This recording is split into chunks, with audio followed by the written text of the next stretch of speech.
गोपाल, राम खिलावन जी। गोपाल बेटा, मुनीम चाचा, तू यहाँ क्या कर रहा है? आज से मैं भी यहाँ मजदूरी करूंगा मुनीम चाचा। क्या बात करता है? मेरा छोटा मालिक मजदूरी करेगा?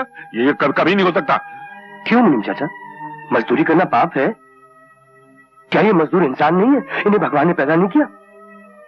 किसी जमाने में पिताजी भी तो मजदूर थे, अपनी मेहनत से वो बड़े आदमी बने थे। आज से ये बेटा भी अपने बाप के नक्शे कदम पर चलेगा, अपनी जिंदगी की शुरुआत मजदूरी से करेगा। शाबाश बेटे, शाबाश शाबाश। हिम्मत से कभी नहीं घबराना। आज हाँ बेटा, सुनो, हम लिखो। जी जी। हाँ बेटा। हाँ तेरा पीछे।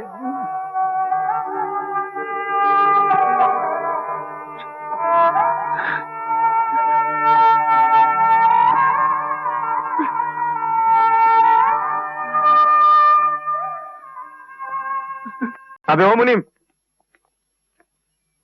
वाह, आपके जाते ही जबान में भी फर्क आ गया। मुनीम जी से मुनीम हो गया। अबे बकवास बंद करो। ये बताओ किसको पूछ के गोपाल को नौकरी पर रखा? हाँ? पूछना किससे है? आज तक खेत के लिए मजदूर ममाई तो रखता है। तो आज से नहीं रखोगे। आज से कोई भी मजदूर को नौकरी पर रखने से पहले हमसे पूछ लेना, और अगर आइंदा अपनी मनमानी की ना तो धक्के मारकर नौकरी से निकाल देंगे, समझे? क्या बात है भैया, क्या हुआ? अबे क्या हुआ कि बच्चे काम छोड़ के क्यों आए? आप मुनीम चाचा को भला बुरा क्यों कह रहे हैं? क्यों?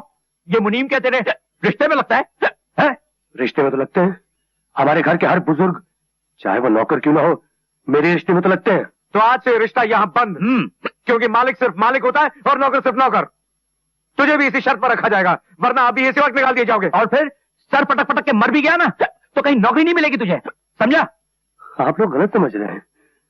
नौकरियां तो 50 मिल रही थी, मैं किसी के भी खेत में जाकर काम कर लेता। लेकिन दोस्तों, क्या नौकरी करने से अपने घर की इज्जत मिट्टी में मिल जाती? पिताजी के नाम में फर्क आ जाता, लोग आप लोगों पे उंगलियां उठाते। इसलिए मैं आप लोगों से विनती करता हूं कि मुझे यहां काम कर लेने दीजिए। जो हर शाम आप दूसरों को मजदूरी देते हैं वही मुझे दे दीजिए। इससे घर की इज्जत भी रह जाएगी और लोग आप लोगों पे उंगलियां नहीं उठाएंगे भैया, नहीं उठाएंगे। भाई वाह गोपाल, ये बात तो तुमने बड़ी अच्छी सोची है। भाई गोपाल सोचता बड़ा अच्छा है और काम भी अच्छा करता है भैया। बाप दादा की जायदाद को गिरवी रखना और घर फूंक कर तमाशा देखना। चलो चलो चलो। हिम्मत रख बेटा, ये मत सोच के तेरे भाई कैसे हैं, बल्कि ये सोच कि तू कौन से बाप का बेटा है। डरना नहीं, हिम्मत रख बेटा। ठहरो महारानी, ये दूध, ये चमचा चोरी छुपे कहाँ लेके जा रही हो? चोरी छिपे नहीं जीजी, ये तो मैं माजी के लिए ले जा रही हूँ। माजी का तो बहाना है जीजी, असल में ये दूध किसके पेट में टपकने वाला है ये तो सभी जानते हैं। माजी को इस उम्र में दूध की बिल्कुल जरूरत है। दूध की जरूरत है बच्चों को। चलो वापस रख रहा दूध। लेकिन जीजी, जिस दिन से मैंने इस घर में कदम रखा है उस दिन से माजी को दूध दे रही हूँ। कहे तो दिया के दूध वापस रख दो। नहीं जीजी, मैं ये दूध माजी के लिए ले जाकर ही रहूंगी। कमीनी बदज़बान, बड़ों से जबान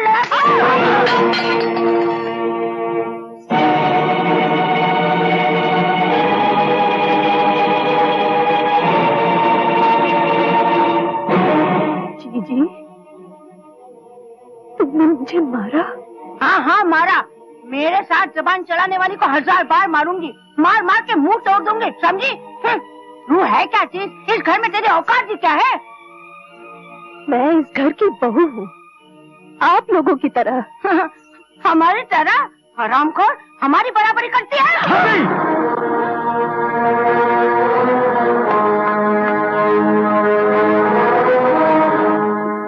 मुझ पे हाथ उठाया तुमने, तेवर होके भाभी का हाथ पकड़ा।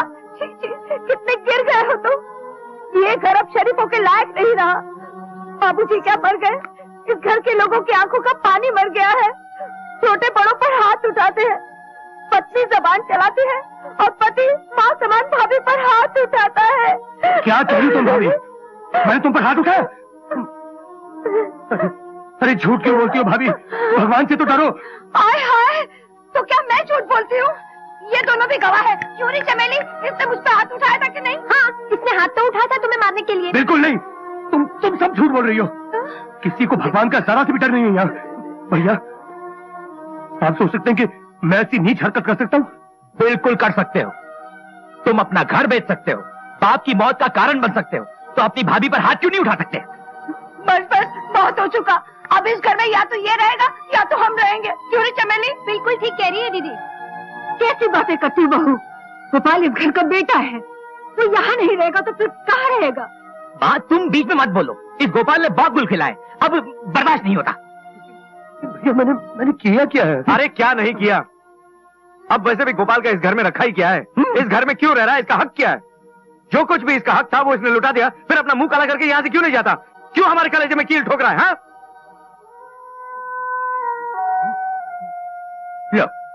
अब देख क्या रहो भाई, माफ कर दो हमें और जाओ यहाँ से। कब तक दूसरों के सर पे पड़े रहोगे? जाओ। ठीक है, जैसे आप लोगों की मर्जी भैया। चलो माला। बेटे, नहीं बेटे, अपनी माँ को छोड़कर मत जा बेटे, मत जा, मुझे छोड़ मत जा बेटे। मैंने तेरी हर बात भगवान के हुक्म की तरह माना है, लेकिन आज मुझे मत रोकना माँ।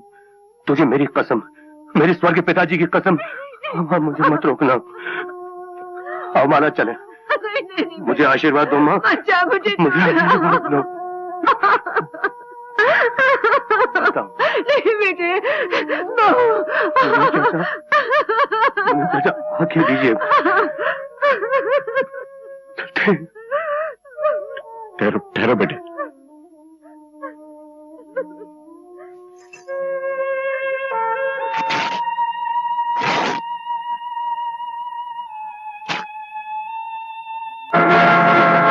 इसका क्या मतलब है मुनीम?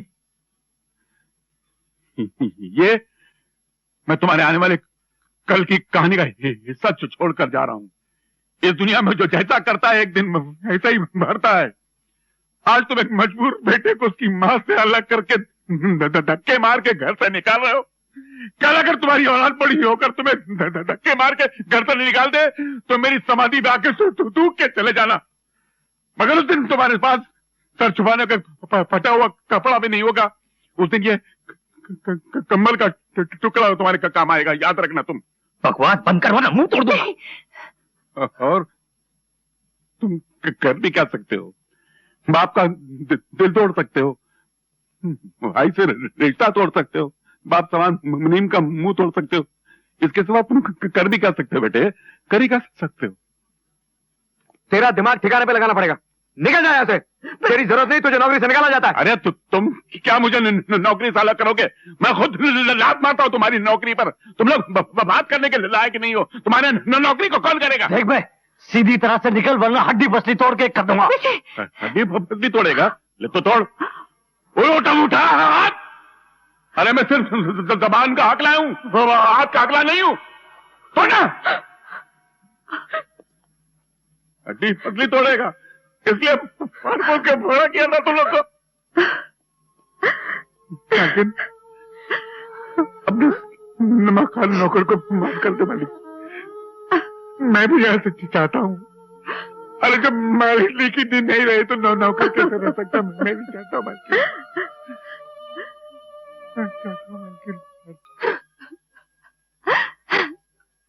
कहा सुना, माफ कर देना बस। कौन? कहाँ जा रहे हो? भगवान की बनाई हुई दुनिया बहुत बड़ी है चाचा, हम कहीं भी चले जाएंगे। हाँ ना बेटा, अपने मीम चाचा के होते हुए तुम कहीं चले जाओगे? अरे उसके दिल की तरह उसके झोपड़े के द्वार भी जिंदगी भर खुले रहेंगे। मैं नहीं कहने दूंगा तुम्हें। आपका प्यार, आपकी भावनाओं का बहुत बहुत शुक्रिया मुनीम चाचा, मगर इतनी जल्दी सहारा मत दीजिए। आज तो मैं दुनिया को समझने निकला हूँ, अपने बाप की नसीहत पर अमल करने निकला हूँ। मुझे अपनी कीमत पैदा कर लेने दीजिए, अपने कमजोर पैरों पे खड़े हो जाने दीजिए चाचा। फिलहाल सिर्फ आपके आशीर्वाद की जरूरत है मुझे चाचा, सिर्फ आशीर्वाद। तो अपने करीब चाचा की तरफ से। नहीं चाचा। देख बेटा, इस बेकीमत दुनिया में इसके बगैर इंसान अपनी कीमत नहीं पता। नहीं चाचा, मैं ये नहीं ले सकता। इस गरीब चाचा के आशीर्वाद समझ के रख दे। चाचा ले लो। इनकार मत कर बेटा। अरे चाचा।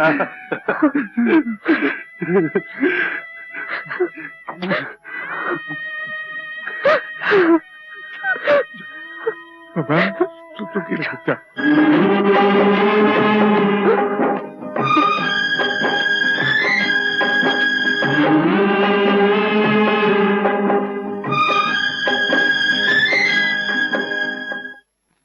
दीदी, दीदी।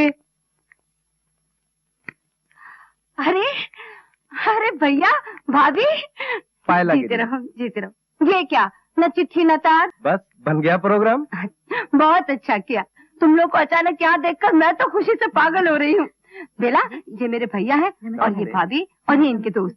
बेला, इनके रहने का बंदोबस्त। अरे तुम बेफिक्र रहो दीदी, ये तुम्हारे भैया भाभी है तो मेरे भी भैया भाभी है। आइए।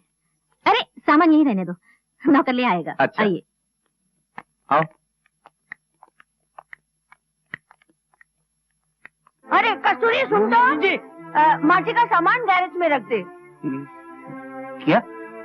माँ जी का मतलब मालकिन का सामान गैरेज में? मालकिन गैरेज में रहेगी? जितनी तेरी औकात है उतनी ही तेरी हकली जबान चलाकर चल उठा सामान।